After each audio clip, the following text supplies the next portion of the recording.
Sie ist Kaiserin, geliebt von Franz Josef, geliebt vom Volk. Doch sie ist nicht glücklich. Ihre Kinder werden ihr entrissen. Sie hungert, sie flieht nach Ungarn, nach England. Sissis Triumph und ihr tiefstes Leid. Elisabeth wird früh Mutter. Mit 17 bringt sie ihr erstes Kind zur Welt, die kleine Sophie. Kaum geboren, entreißt Erzherzogin Sophie ihr das Kind. Sie bestimmt über Kleidung, Ammen, Tagesablauf. Geben Sie mir mein Kind. Ich bestimme über seine Erziehung. Ich werde sicherstellen, dass sie ihre Rolle ausfüllen kann. Aber ich bin ihre Mutter. Elisabeth darf ihre Tochter nur zu festgelegten Zeiten sehen. 1857 begleitet die 20-jährige Sissi ihren Mann auf eine Reise nach Ungarn. Gegen den Rat der Ärzte nimmt sie die 2-jährige Sophie mit. Die Kleine erkrankt schwer und stirbt, nur 2 Jahre alt.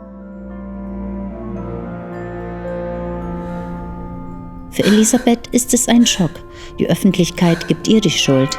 Sie habe das Kind den Strapazen ausgesetzt. Sissi verfällt in Depression. Ich halte das nicht mehr aus.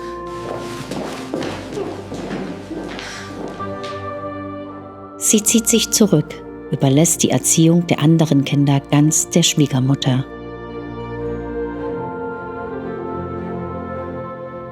Ein Jahr nach Sophie wird Gisela geboren, ein braves, angepasstes Kind, fleißig, gehorsam, konventionell. Das Gegenteil ihrer Mutter. Zwischen beiden entsteht nie Nähe. 1858 kommt der ersehnte Thronfolger, Rudolf. Elisabeth ist 20 Jahre alt, doch auch er wird ihr entfremdet. Mit 5 Jahren übergibt man ihn einen brutalen Erzieher. Der Drill ist unmenschlich. Wecken mit Pistolenschüssen, Märsche in der Kälte, Einschüchterung. Rudolf zerbricht fast daran. Da greift die 23-jährige Elisabeth ein, zum ersten Mal. Sie stellt Franz Josef ein Ultimatum. Entweder der Erzieher geht oder ich. Ein unerhörter Schritt für eine Kaiserin, doch der Kaiser gibt nach. Rudolf bekommt einen milderen Lehrer. Sissi hat ihren ersten Sieg errungen. Doch innerlich bleibt sie zerrissen. Die Niederlagen als Mutter haben Spuren hinterlassen. Elisabeth entwickelt ihre eigenen Waffen. Sie hungert, sie schnürt ihr Korsett bis zur Qual, eine Wespentaille, die alle schockiert. Sie treibt Sport wie besessen, reitet, marschiert, fährt Kutsche, raucht sogar. Ihr Körper wird zum Schlachtfeld und zum Protest. Doch er bricht zusammen. Fieber, Husten, Erschöpfung.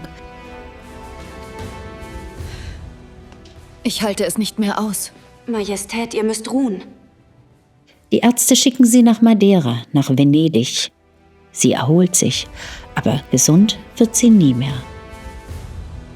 Diese Reisen aber öffnen ihr eine neue Welt. Die Flucht.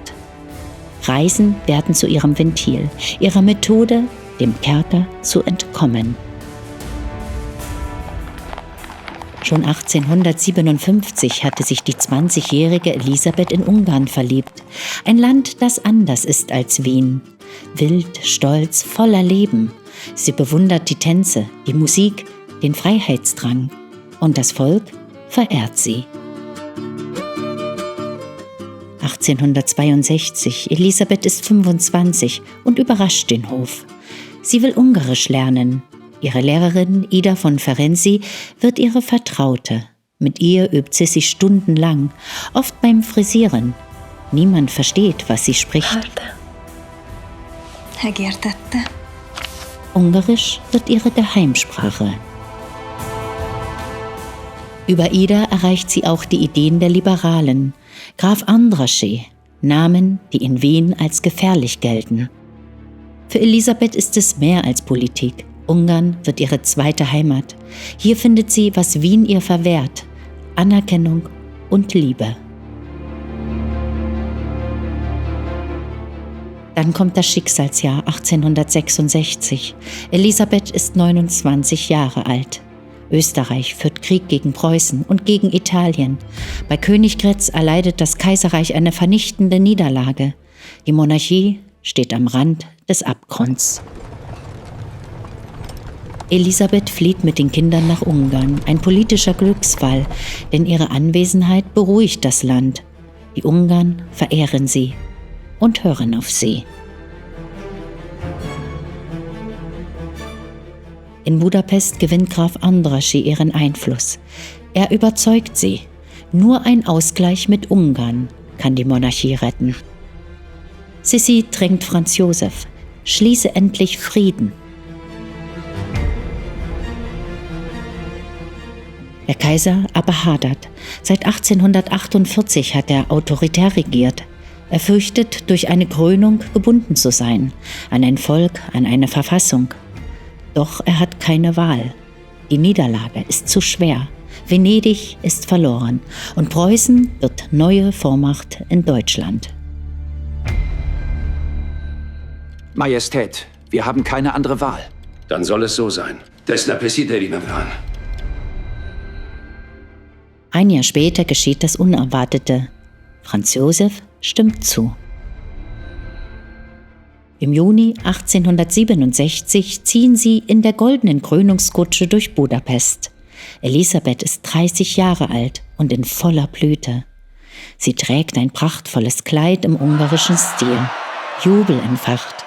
Die Menschen feiern ihre Königin. Dies ist ihr Triumph, Sissis politischer Höhepunkt und ihre zweite Heimat. Als Dank schenken die Ungarn ihr Schloss Gödelö, ein Paradies voller Pferde, Wälder, Jagden. 1868 wird dort ihre jüngste Tochter geboren, Marie Valerie, das ungarische Kind. Diesmal darf Elisabeth über die Erziehung und ihr Leben bestimmen. Endlich gehört ihr ein Kind wirklich selbst. Doch auch dieser Sieg bleibt nicht ohne Schatten. Die Nähe zu Valerie verstärkt nur die Entfremdung zu Gisela und Rudolf. Von Kindheit an liebt Elisabeth das Reiten, eine Leidenschaft, die sie mit Franz Josef teilt.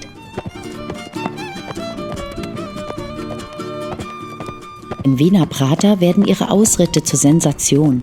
Menschenmengen laufen ihr nach. Alles ist abgestimmt. Kleid, Hut, Pferd.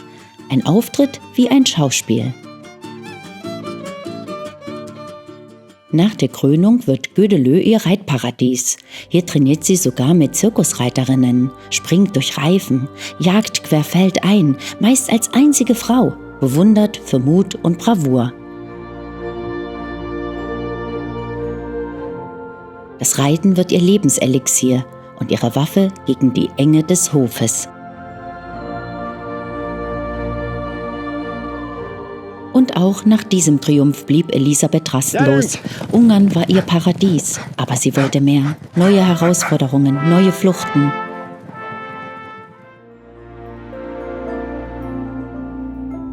Das Zentrum der Reitkunst lag in England. Fuchsjagden, gefährlich, verwegen, ein Sport für die Besten. 1874 unter dem Vorwand, die 6-jährige Valerie brauche Seeluft, reist die 37-jährige Kaiserin nach England und Irland. Am Hof ist man entsetzt, sie brüskiert Königin Victoria. Doch in London jubelt man ihr zu. Majestät, darf ich Ihnen Bay Middleton vorstellen? Ich habe von ihren Jagden gehört. Bei Earl Spencer trifft sie Bay Middleton, den berühmtesten Reiter Englands. Streng, unerbitterlich und genau das sucht sie.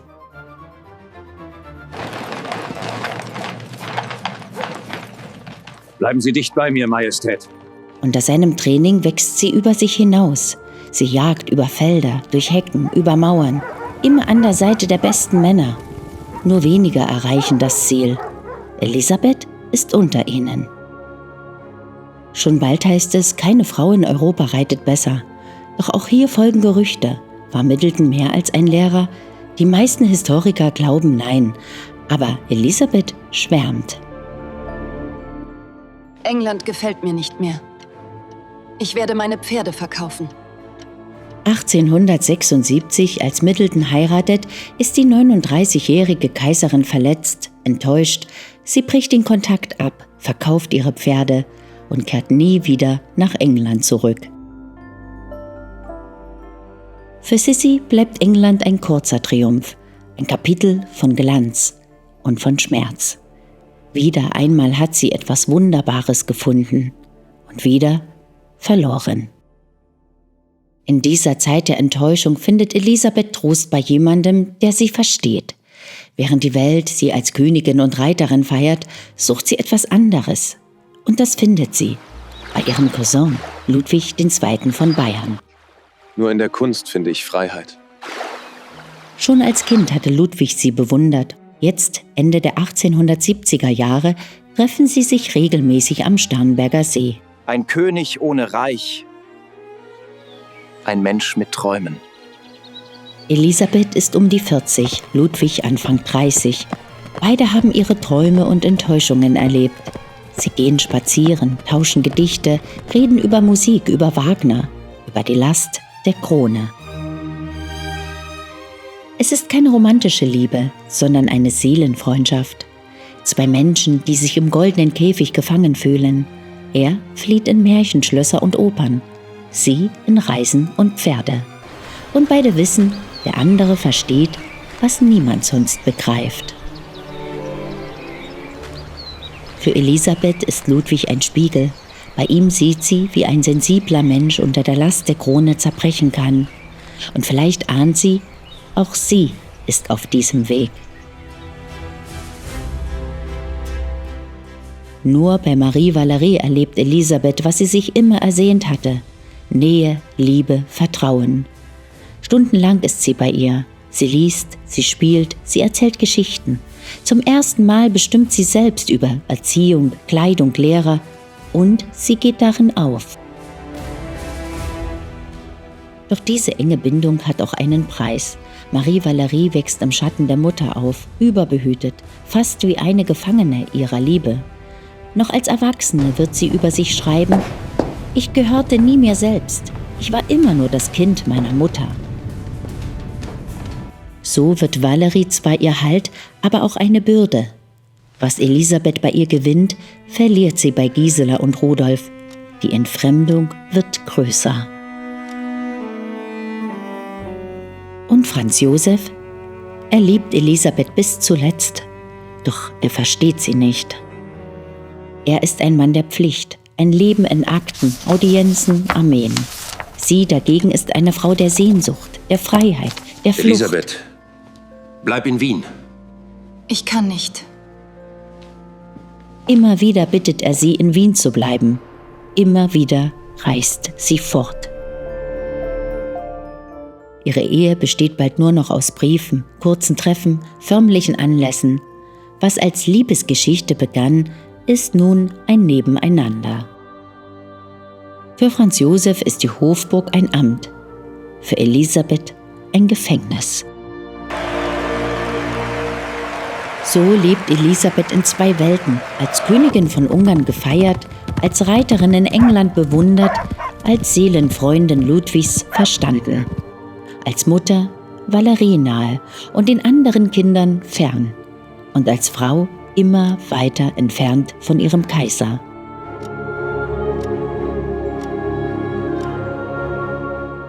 Doch die Schatten werden länger. Sie ist jetzt über 40. Rudolf, inzwischen 20, trägt bereits tiefe Narben. Gisela bleibt kühl und distanziert. Nur Marie Valerie ist ihr Halt. Elisabeth scheint triumphiert zu haben, doch sie wird immer rastloser, immer mehr auf der Flucht, von Land zu Land, von Schloss zu Schloss, als wolle sie der eigenen Seele entkommen. Die Triumphe können die innere Leere nicht füllen. Wohin diese Flucht führt, das seht ihr in Teil 3.